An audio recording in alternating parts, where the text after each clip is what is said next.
வணக்கம். ஒரு அரௌண்ட் ஒரு 150 பாயிண்ட்ஸ் நிஃப்டி இன்றைக்கி பாசிட்டிவாக ஓப்பன் ஆச்சு. ஓப்பன் ஆனதுலேருந்து 1 மணி வரைக்கும் பார்த்திங்கன்னா தொடர்ந்து கண்டினியூஸாக இறங்குச்சு. மைனஸில் கூட டர்ன் ஆச்சுன்னு சொல்லலாம். ஆனால் பேங்க் நிஃப்டி ரொம்ப ஸ்ட்ராங்காக இருந்தது. பர்சன்டேஜ் வைஸ் நிஃப்டியை விட பேங்க் நிஃப்டி இன்றைக்கி மார்னிங் ஓப்பனிங்கில் கொஞ்சம் அதிகமாகவே ரைஸ் ஆகிருந்தது. ஸோ நிஃப்டி மைனஸில் டர்ன் ஆனாலும் பேங்க் நிஃப்டி கொஞ்சம் ஸ்டேபிளாக சஸ்டெயின் ஆச்சு அப்படின்னு சொல்லலாம். ஏன்னா கண்டினியூஸ் ஃபால் இந்த ஏப்ரல் இப்போது நேற்று வரைக்கும் பார்த்திங்கன்னா பேங்க் நிஃப்டி ஒரு மோசமான ஓப்பனிங்னே சொல்லலாம் இந்த மே மந்த்து. ஸோ இந்த மே பிகினிங்லேருந்தே கொஞ்சம் ஸ்ட்ரகிள் ஆகிட்டு இருந்தது. அதுக்கப்புறம் இன்றைக்கி மார்க்கெட் பார்த்திங்கன்னா ஒரு ஸ்ட்ராங்கான bounce back.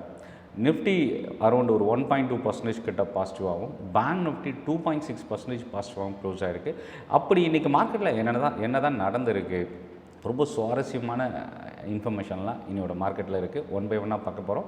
Chennai trading academy தமிழில் ஸ்டாக் மார்க்கெட்டை லேர்ன் பண்ணுறதுக்கான ஒரு பெஸ்ட் யூடியூப் சேனல். சப்ஸ்கிரைப் பண்ணி வாட்ச் பண்ணுங்கள், சப்போர்ட் பண்ணுங்கள். என்னோடய ட்ரைனிங் செஷன், அதாவது ஒவ்வொரு புதன்கிழமை ஈவினிங் 5 மணிக்கும் ஆன்லைன் வெபினார் இருக்குது. சனிக்கிழமை ஒவ்வொரு வாரமும் டைரக்ட் ட்ரைனிங் செஷன்ஸ் இருக்குது. ஸோ சென்னை தாம்பரமில் இந்த 2 ட்ரைனிங்க்கான லிங்க்கும் வீடியோட டிஸ்கிரிப்ஷனில் நான் ஷேர் பண்ணியிருக்கேன்.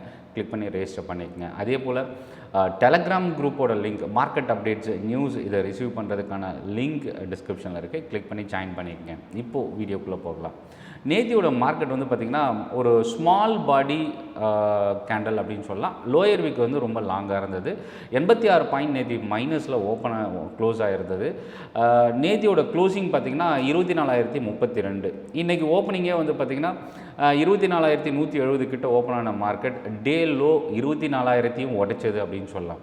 அதிலிருந்து ஒரு பவுன்ஸ் பேக் எடுத்து கிட்டத்தட்ட இன்றைக்கி க்ளோசிங் பார்த்திங்கன்னா 24,330. அதாவது டே லோவிலேருந்து 300 பாயிண்ட் கிட்ட இன்க்ரீஸ் ஆகிருக்கு.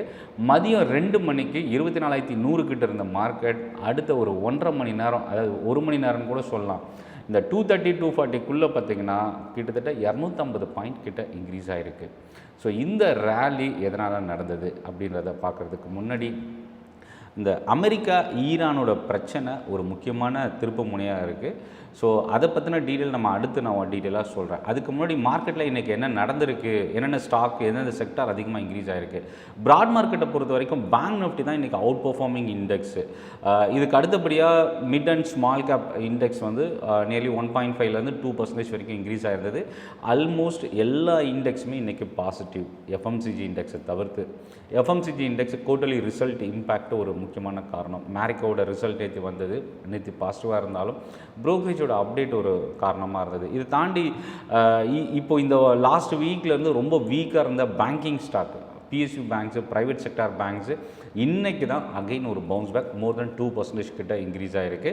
ஆட்டோ செக்டார் 2.3% இன்க்ரீஸ் ஆகிருக்கு. அதே போல் ரியல்டி இண்டெக்ஸ், நேற்று வீக்காக இருந்த ரியல்டி இண்டெக்ஸ் இன்றைக்கி மோர் தென் 2% இன்க்ரீஸ் ஆகிருக்கு. ஸோ 1 to 2% ஆல்மோஸ்ட் எல்லா இண்டெக்ஸும் இன்றைக்கி ரைஸ் ஆகிருக்கு. எஃப்எம்சிஜி மட்டும் இன்றைக்கி டவுனில் க்ளோஸ் ஆகிருக்கு. மிட் கேப் பொறுத்த வரைக்கும் இன்றைக்கி மிட் கேப்பில் பார்த்திங்கன்னா ஆயில் இந்தியா, அதாவது க்ரூட் ஆயில் இன்றைக்கி 5% கிட்ட ஃபால் ஆகிருக்கு. ஸோ அதுக்கு என்ன காரணம் அப்படின்றத ஃபஸ்ட்டு நான் ஷேர் பண்ணிடுறேன். ஸோ க்ரூட் ஆயிலோட இம்பேக்ட் பார்த்திங்கன்னா அமெரிக்கா ஈரானோட பிரச்சனை தான் ஒரு முக்கியமான ரீசன். இதில் ஃபஸ்ட்டு விஷயம் என்னென்னா 24,300க்கு மேலே நிஃப்டி க்ளோஸ் ஆகிருக்கிறது ஒரு பாசிட்டிவான ஒரு விஷயம். ஒயிட் ஹவுஸ், அமெரிக்காவோட பிரசிடெண்ட் ஈரானோட 1 பேஜ் மெமரண்டம் ஃபைனலைஸ் பண்ணுறதுக்கான ஒரு பாசிபிலிட்டி நியூஸ் இன்றைக்கி வந்தது. இந்த நியூஸ் தான் இந்த அமெரிக்கா ஈரானோட இந்த பிரச்சனை ஆல்மோஸ்ட் சுமூகமாக முடிகிறதுக்கான ஒரு காரணமாக இருக்குன்ற ஒரு எதிர்பார்ப்பு.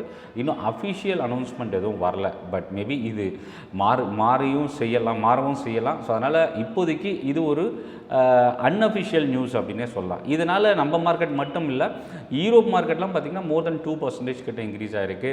America future nearly 300 point tau Jones increase ஆகிருக்கு. இதெல்லாமே ஓவரால் குளோபல் மார்க்கெட்டில் இருந்தது. இதுதான் பிரெண்ட் க்ரூட் ஃபால் ஆகிறதுக்கு ஒரு முக்கியமான காரணம். 6% கிட்ட இன்றைக்கி இறங்கியிருக்கு. இல்லை இன்னொரு பக்கம் சில்வர் 6% ரைஸ் ஆகிருக்கு. நியர்லி 2 to 3% கோல்டு இன்க்ரீஸ் ஆகிருக்கு. ஸோ இப்போ க்ரூட் ஆயில் அப்படின்னு வரும்போது ஆயில் ரிஃபைனரிஸ் பார்த்திங்கன்னா ONGC, oil India, Chennai petroleum, MRPL இந்த மாதிரி ரிஃபைனரி ஸ்டாக்ஸுக்கு இது ஒரு நெகட்டிவ். ஆயில் மார்க்கெட்டிங் கம்பெனிஸை பொறுத்த வரைக்கும் Bharat petroleum, Hindustan petroleum, IOC இந்த ஸ்டாக்ஸுக்கெல்லாம் ஒரு பாசிட்டிவ். ஸோ இந்த நியூஸு மேபி நாளைக்கும் கண்டினியூ ஆச்சு அப்படின்னா அதாவது எந்தவித மறுப்பும் வரல, இது இது இந்த மாதிரி நடந்த விஷயம் உண்மை இல்லை அப்படின்னு சொல்லாத வரைக்கும் இந்த ரேலி நாளைக்கும் கண்டினியூ ஆக சான்சஸ் இருக்குது. IOC, Bharat petroleum, Hindustan petroleum நம்ம கவனிக்கலாம். அடுத்தது நிஃப்டி கெய்னர்ஸ், அதாவது இந்த நியூஸ்னால் பாதிப்படைஞ்ச ஸ்டாக்குன்னு பார்த்தீங்கன்னா இண்டிகோ. ஸோ இண்டிகோ இன்றைக்கி 6 to 7% வந்து செகண்ட் ஹாஃபில் ரைஸ் ஆகிருந்தது. காலையில் பார்த்தீங்கன்னா 2 to 3% பாசிட்டிவாக இருந்தது. டாடா மோட்டார்ஸில் வந்து பார்த்திங்கன்னா ஒரு ஸ்ட்ராங்கான அப்சைட் மொமெண்டமுக்கான சான்சஸ் இருக்குது. மஹிந்திரா அண்ட் மஹிந்திரா ரீசெண்டாக ரிசல்ட் வந்த கம்பெனி இன்றைக்கி வந்து பார்த்திங்கன்னா நியர்லி 3% கிட்ட பாசிட்டிவ். இப்போ நியர் டம் இந்த ரிஸ்க் ரெடியூஸ் ஆகிருக்கிறது ஒரு முக்கியமான காரணமாக பார்க்கலாம். காலையில் ஃபார்மா ஸ்டாக்ஸ் மட்டும்தான் ரொம்ப ஸ்ட்ராங்காக இருந்தது. மெட்டல், ஐடி, எஃப்எம்சிஜி இந்த செக்டார்லாமே கொஞ்சம் வீக்காக தான் இருந்தது. முக்கியமாக இதில் ஐடி செக்டார் ஒரு பக்கம் வீக்காக இருந்தாலும் கோஃபோர்ஜோட ரிசல்ட்டு இன்றைக்கி ஓப்பனிங்கில் 9%, அதாவது 10% ஃப்ரீஸை கூட டச் பண்ணியிருந்தது காலையில். பட் அதுக்கப்புறம் பெரிய அளவுக்கு ஃபால் இல்லைனாலும் கொஞ்சம் அந்த ரேஞ்சுக்குள்ளவே ஒரு ஸ்ட்ரகிள் இருந்தது. அதே போல் பர்சிஸ்டன்ட் ரொம்ப ஸ்ட்ராங்கான ஒரு பவுன்ஸ் பேக் 2 to 4% கிட்ட இன்றைக்கி இன்க்ரீஸ் ஆகிருந்தது. பட் இது ஒரு பக்கம் இருந்தாலும் இன்னொரு பக்கம் ஐடி ஸ்டாக்ஸில் ஒரு வீக்னஸ் இருந்தது, லார்ஜ் கேப் ஐடி ஸ்டாக்ஸில்.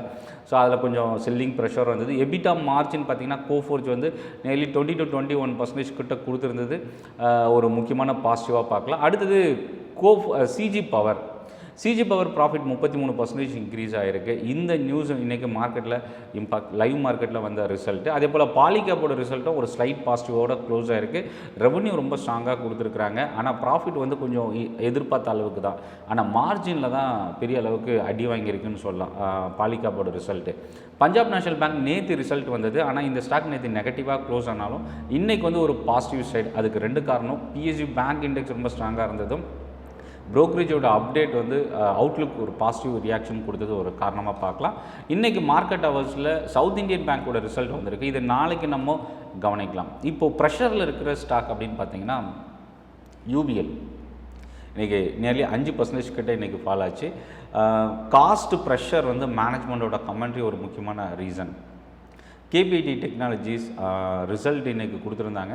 எதிர்பார்த்ததை விட மார்ஜின் வந்து ரொம்ப குறைவாக இருந்தது. ஸோ இந்த ரிசல்ட் எதிர்பார்த்த அளவுக்கு இல்லை அப்படின்னு சொல்லலாம்.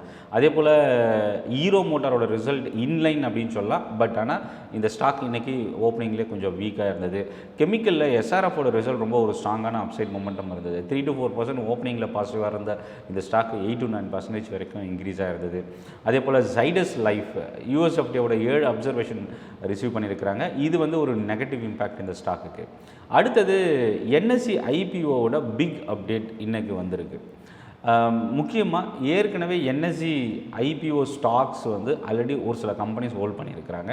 LIC, Stock Holding Corporation, New India Assurance, GIC Re, Chrys Capital, Temasek, இந்த கம்பெனிஸ் ஹோல்ட் பண்ணியிருக்கிறாங்க. இந்த ஐபிஓ மூலயமா இவங்க ஸ்டாக் செல் பண்ணுறதுக்கான வாய்ப்பு இருக்குதுன்னு கொடுத்துருக்குறாங்க. மேபி இந்த ஐபிஓ ஜூனில் வரதுக்கான பாசிபிள் இருக்குது. ஸோ என்எஸ்சி ஐபிஓவோட impact other capital market stocks, MCX, BSE, brokerage companies நம்ம கவனிக்கலாம். ஹவுசிங் ஃபினான்ஸ் ஸ்டாக்கில் வந்து பார்த்திங்கன்னா 50,000 கோடி ரூபா அசட் பேஸ் கிரியேட் பண்ணுறதுக்கான ஒரு அனௌன்ஸ்மெண்ட் ஆதார் ஹவுசிங் இன்றைக்கி கொடுத்துருந்தாங்க. Mid cap and small gap இது இன்றைக்கி பேங்கிங் ஸ்டாக் அளவுக்கு பெரிய அளவுக்கு இம்ப்ரூவ்மெண்ட் இல்லை. பட் ஆனால் ஒரு சில ஸ்டாக்ஸ் இன்றைக்கி அவுட் பர்ஃபார்மிங் ஸ்டாக்காக இருந்திருக்கு. கோஃபோர்ஜ் 10%, எஸ் பேங்க் 8%, எஸ்ஆர்எஃப் ரிசல்ட்னால. அதே போல் Mahindra and Mahindra Financial Services 7% increase ஆகிருக்கு. இந்துஸ்தான் பெட்ரோலியம் 6% இன்றைக்கி ரைஸ் ஆகிருக்கு. ஸ்மால் கேப் பக்கம் வரும்போது ஓகாட் ஃபார்மா 12%, எஃப்எஸ்எல் 11% இன்க்ரீஸ் ஆகிருக்கு. ரியல் எஸ்டேட்டில் ஆனந்த் ராஜ் இன்றைக்கி 7% கிட்ட இன்க்ரீஸ் ஆகிருக்கு. இல்லை இன்னொரு பக்கம் பார்த்திங்கன்னா லூசர்ஸ் அப்படின்னா Oil India, Groww stock brokerage company, KPIT Technologies, battery manufacturing கம்பெனிஸில் இன்றைக்கி வீக்னஸ் இருந்தது. ஸோ ஓவரால் மார்க்கெட் ட்ரெண்டு இன்றைக்கி வந்து பார்த்திங்கன்னா செகண்ட் ஹாஃபு சடனாக வந்த அமெரிக்கா ஈரானோட இந்த நியூஸை பொறுத்து ஒரு பாசிட்டிவாக ரியாக்ட் பண்ணியிருக்கு. இது சர்வைவ் ஆகுமா ஆகாதான்றது அந்த நியூஸோட லைஃப் டைம் பொறுத்து தான். ஏன்னா மேபி அந்த நியூஸ் இன்னும் அஃபிஷியல் அனௌன்ஸ்மெண்ட் எதுவும் வராததுனால இது என்ன ஆகுன்றது ஒரு கொஷின் மார்க் தான்.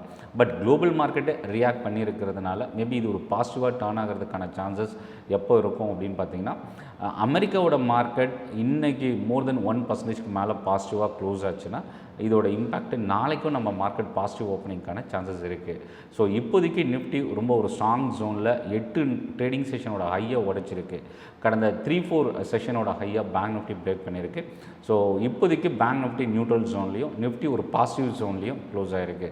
இந்த வீடியோ பற்றின உங்களோட ஃபீட்பேக் கமெண்ட்டில் போஸ்ட் பண்ணுங்கள். என்னோட ட்ரைனிங் செஷன்ஸ் ஆன்லைன் வெபினார் ஒவ்வொரு புதன்கிழமை ஈவினிங் 5 மணிக்கு நடக்குது. ஆஃப்லைன் ட்ரைனிங் செஷன் தாம்பரம் சென்னையில் ஒவ்வொரு வாரமும் சனிக்கிழமை நடக்குது. இந்த ட்ரைனிங் செஷன்ஸ்க்கான லிங்க் வீடியோவோட டிஸ்கிரிப்ஷனில் ஷேர் பண்ணியிருக்கேன். கிளிக் பண்ணி ரெஜிஸ்டர் பண்ணிக்கங்க. நன்றி, வணக்கம்.